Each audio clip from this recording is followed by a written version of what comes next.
All right, so we just watched Trinidad and Tobago play Bermuda, and we won the game 3-0. We got 3 points, we got 3 goals. Fantastic. We could easily say job done onto Tuesday because we know we had to come here and get a result. We got that result, and let's go through it. So, as always, like, share, and subscribe. This is just my reactions to the game. So we saw the lineup come out about an hour before the game. We saw it on different social media platforms. And one thing that was kind of outstanding was that Kevin Molino wasn't even on the bench. So he was in the stands, and also Isaiah Lee, which I guess nobody really think too much of, but Real Gil was also in the stands. I really thought Real Gil would have had some level of impact in this game, but I guess the coach knows why the coach decided not to play him in this game. So, okay, we waited, we started the game. It was very cagey in the start. In the first 7 minutes, I could count that Bermuda had at least 3 good chances, 3 good opportunities. And a lot of them were coming off of the back of Josiah Trimmingham. They were playing directly down the middle of the park, and it seems as though our centre backs, Kobe Henry and Josiah Trimmingham, didn't really have that communication in the start of the game. And their player, again, as always, I have a few notes, right? Nakia Wells, who plays for Luton Town, he had at least 2 or 3 chances early in the game. The goal we actually scored in the 10th minute, I would honestly say was against the run and play, because Spicer got the ball. Spicer started working on the left and finally cutting in, then passed the ball out to Levi Garcia. So there was the switch. Levi Garcia got it, and Dante Sealy cut in and took the ball top of the, it wouldn't even be top of the box, probably top of the 6. And that is where he tapped in that goal. So there was some level of interplay on top, finally, thank God. And we scored that goal. But as I said, that was kind of against the run of play. We had Stefan Yates and Andre Rampersad in the middle. Again, I don't know how. Based on the other players we had, I expected to see some other names. It was a little bit confusing when I saw those two, especially as the combination attacking midfielders. Daniel Phillips is Daniel Phillips, so he did his work. But those two as the attacking midfielders literally held up the game in some areas. Again, because both of them somewhat defensive minded, so as they get the ball, they either turning back or they playing the lateral passes when they should be playing the ball in. We had the attack moving forward with Dante Sealy and Terry Spicer, because those are the wingers and that's what they would do, right? So I would say that those two as a midfield were enough to get it done tonight, and probably the coach realized that you need to play somebody, fringe is not the right word, but some of the players who don't get as much time, because he kind of was quietly confident that we were going to do it. Because I wouldn't lie, I was a bit nervous when I saw that lineup, knowing the other players that we have. But again, we scored, we got 3 points, we got 3 goals. That's what we're concerned about now. Maybe tomorrow I might do a more in-depth analysis, but this is my initial thoughts.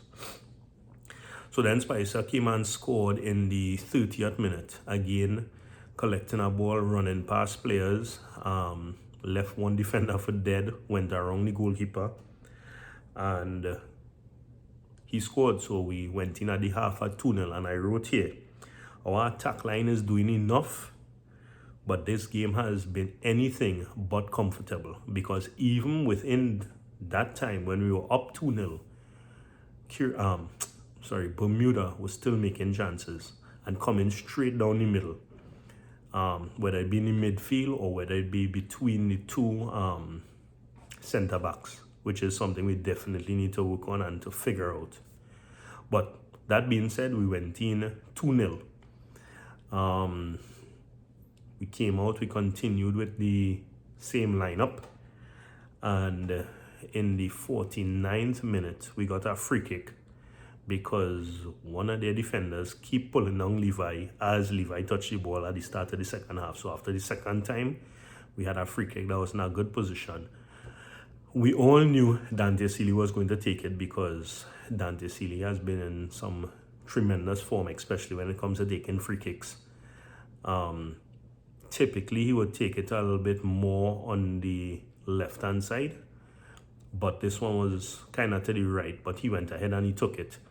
And in taking it, it was low, hard, and to the keeper's right, and the keeper went down, parried the ball, and a fellow MLS player, which is Kobe Henry, rose and headed the ball into the back of the net for his first goal for Trinidad and Tobago. So in your third game, Kobe Henry, you got your first goal, fantastic. Again, love the football that you're playing. Love that the fact that you're playing a bit composed. And if your centre-back partner is going to continue being Josiah Trimmingham, you all need to talk. You all need to talk. And I don't know if you all have words, if somebody upset somebody, but please don't give it the old Alvin Jones behavior where we realize the backline are talking and ball just playing down the middle. We need to have a cohesive backline. We know we have other players like Shiggy who could come in, and eventually other people would come in too, but it's what we have now, so that's what we're working with. Again, still very thankful that we get the 3 points. We made the subs a bit earlier today, thank God. So well done, Dwight, because I don't know if you're listening to somebody or you just thought of that all on your own, but you made the subs in pretty decent time. Obiku came on for Levi because Levi got a little knock, I think just a little bit before, and we were already up 3-0, so it's kind of unnecessary to keep him on the field. So I thought that was a wise move, and giving Obiku 25 minutes early, kind of express himself and get a feel of the game. Jaren Jackie came in for Daniel Phillips, and he did okay. What I would say is that he probably needs to settle down in the role a little bit more if he's the defensive mid, because being the defensive mid means you have to stay in the middle of the defense. There were times you on the right-hand side ahead of Rio Cardin's crossing in the ball, which I guess is fine, but you need to remember your role, and again, balls were coming straight down the middle. How would it come straight down the middle? Because your defensive mid not there. So we looked a little bit out of shape when Daniel Phillips came off and Jaren Jackie came on trying to figure out his spot. But I know it's early days for him and he will probably grow into the role. He's actually a defender, but again, previously he used to play defensive mid, so probably there's something we're trying to work out there also. So I have no problem with that. Molikan finally got his chance in the 74th minute. He and Deron Payne came on for Stefan Yates. Didn't know how he stayed on the field so long, but he stayed on that long, which also meant that Andre Rampasad stayed on for the entire game. I don't know if my eyes confused me or whatever, but I just don't see it. But he stayed on. And Deron Payne came on for Dante Sealy, which again we thought would have been a play, because we saw when Dante Sealy came off, Rio Cardin stepped up, and then it looked like we started to play the 3-5-2 at that point. So Rio Cardin stepped up. Rio Cardin's actually had a pretty good shot coming to the end of the game, and I thought that would have been the 4-0 that I was saying that we would finish up the game as, but we ended the game at 3-0. My prediction at this point was 4-0. I actually told somebody that since yesterday that we're going to win this game 4-0, but I could be honest with you, we could have won this game 5 or 6, And somebody in a group that I'm in said Stephanie Yates and Andre Rampersad probably held us back from scoring some goals. Again, it's a controversial point, but it's a point that I agree with, because they getting the ball on top of the box, especially Stephanie Yates, getting the ball on top of the box and looking to distribute it, and his distribution again, lateral or back. You are the attacking midfielder. Kevin Molino would have at least tried to hit a shot. He got off 1 or 2 shots, but again, in the grand scheme of things and how we were dominant eventually in the game, we should have done more. Kylie Overy came in for Terry Spicer in 79, so Kylie Overy got 10 minutes. And again, he showed, because the opposition wasn't the greatest that we had to play, but we had to get it done, and we did get it completed. I do like the fact that we tried to make some switches. I really didn't like the fact that Real Gil wasn't even on the bench.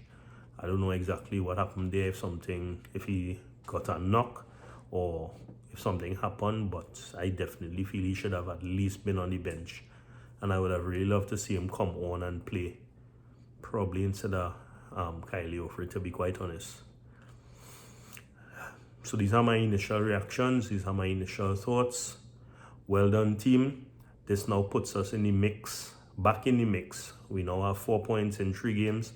I think currently Curacao is beating Jamaica 1-0. So Jamaica is on 6 points, and Curacao would probably leapfrog them to 7. So are we hoping at this point that Jamaica could pull back one and that game ends up as a draw? So the points will be shared and we'll be a lot closer to them. But again, my initial thoughts, please like, share, subscribe, and tell me in the comments. And as always, we will talk in the comments, because I think we did enough. Wasn't the best opposition. We played what seemed to be not our strongest team, but it was enough to get it done. And shout out to Modikan. I know you get a 15 minutes. The little 15 minutes again, we saw that you looked a little bit comfortable in the middle. We started back to get shape when you and Darren Payne came on. The little shape that we lost when Daniel Phillips came off. So we know you'll find your way and continue. Our next game is Tuesday, playing Curacao in Curacao. So again, support your team. If you know the players, reach out to them, congratulate them, let them know that you're supporting, that you have their back, because again, this is another away game and another hostile environment that they're going into. So, and we're looking for maximum points there also.